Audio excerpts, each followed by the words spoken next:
Olá, meus queridos, sejam bem-vindos de volta ao nosso canal. E nós hoje vamos conversar sobre um texto que está em Jeremias, capítulo 29, versículo 11. Ele diz o seguinte: Eu é que sei que pensamentos tenho a vosso respeito, diz o Senhor, pensamentos de paz e não de mal, para vos dar o fim que desejais. Esse texto está numa carta que foi enviada pelo profeta Jeremias, que era um profeta do reino de Judá. Nessa época, Israel estava dividido em dois reinos, o reino do norte e o reino do sul, que era o reino de Judá, e o do norte era o reino de Israel. Então, essa carta foi escrita por Jeremias para o povo de Israel, né, o povo de Judá, que foi levado cativo para Babilônia. E o que Deus diz para Jeremias escrever para o povo, né? Se a gente for olhar os textos anteriores, Deus diz para que eles, viva a sua vida, casem-se, ore pelo lugar onde você está, porque se você orar e esse lugar tiver paz, você também vai ter, né? E aguarde que tudo está nos meus planos, né? Se a gente for traduzir essa carta, né, que Jeremias está enviando para o povo, uma carta inspirada por Deus, Deus está dizendo o seguinte: tudo está nos meus planos, tudo está no meu controle, né? Não importa a situação que você esteja vivendo, viva a sua vida, ore, busque a paz, né? Vive a sua vida porque eu estou trabalhando. E aí ele diz exatamente isso que a gente leu. Eu é que sei que pensamentos tenho a vosso respeito, diz o Senhor, pensamentos de paz e não de mal, para vos dar o fim que desejais. Então, meus queridos, às vezes a gente está passando por momentos difíceis, a gente está passando por muita dificuldade, né? De todos os tipos, dificuldades de relacionamento, no casamento, com os filhos, ou uma doença que chega, ou um desemprego. A gente está passando por dificuldades porque a gente passa por dificuldades, né? Deus não prometeu que a nossa vida seria um mar de rosas. Ele nos prometeu estar do nosso lado para nos ajudar a passar pelas dificuldades, né? Jesus disse: no mundo tereis aflições, mas tende bom ânimo, eu venci o mundo.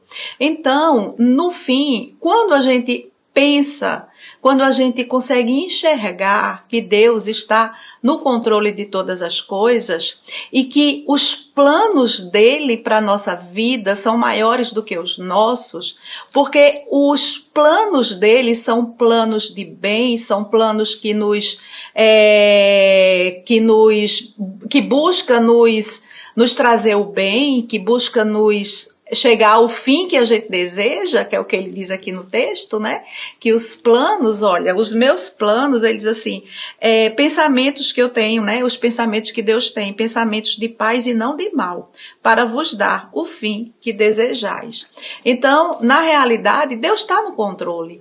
Muitas vezes a gente passa por alguma dificuldade e no fim das contas perde o emprego ou algo ruim nos acontece, mas no fim das contas, muitas vezes é aquele momento que Deus usa para nos dar algo melhor, para nos mostrar algo melhor, né? A gente fica naquele emprego, o emprego muitas vezes que não atende às nossas necessidades, não é suficiente para o nosso sustento nem da nossa família, a gente fica ali sofrendo e de repente a gente perde aquele emprego que a gente era, apesar de ser pouco, era o que nos ajudava, né? E aí, naquele momento, a gente começa a buscar algo, né? Eu não tenho esse emprego, eu tenho que procurar alguma coisa. E é quando Deus abre as portas e quando Deus nos mostra algo melhor que a gente não teria ido procurar se a gente não tivesse perdido aquele emprego. Então, a gente precisa estar atento de que Deus está no controle, que os planos dele são maravilhosos, são melhores do que os nossos. E que o objetivo dele é sempre nos dar mais do que aquilo que a gente pensa e do que aquilo que a gente sonha, né? É claro que a gente precisa estar ligado a ele, é claro que a gente precisa estar buscando ele, porque o texto continua dizendo assim: então me invocareis, passareis a orar a mim e eu vos ouvirei. Quer dizer, no momento da dificuldade, a gente lembra de Deus, né? Muitas vezes é assim. E aí a gente busca, e Deus nos ouve. E aí ele nos mostra a saída, a alternativa, a solução. Ele nos traz um emprego novo e bem melhor. Ele nos traz a cura, ele restaura o nosso casamento, a nossa relação no trabalho, a nossa relação com os filhos, né? Então, na hora que a gente busca a Deus, na hora que a gente está na dificuldade, é que os planos de Deus, né?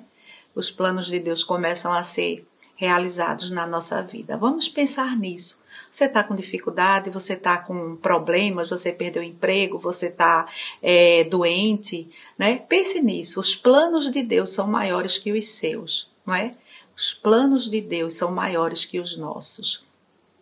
Então é isso que eu queria trazer para vocês hoje. E nesse momento eu queria orar com vocês, não é? Vamos orar? Ô Pai querido, nós queremos te agradecer, Senhor, te agradecer porque Tu estás sempre cuidando da gente, Pai.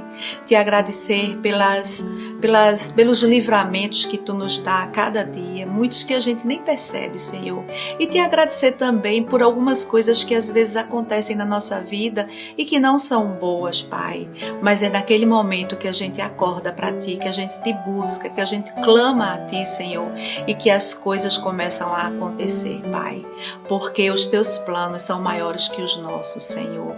Tu muitas vezes permite que alguma coisa aconteça nas nossas vidas e que nos traga dificuldade, Senhor, para que a gente acorde, para que a gente levante do lugar que a gente está, Senhor. Saia da nossa zona de conforto, Pai, e busque aquilo que Tu tens para a gente, que é muito melhor do que aquilo que a gente pensa, Pai. Muito obrigada, Senhor. Cuida de cada um. Vai, Senhor, visita cada pessoa nesse momento que está escutando essa mensagem e vai suprir nas suas necessidades, Pai.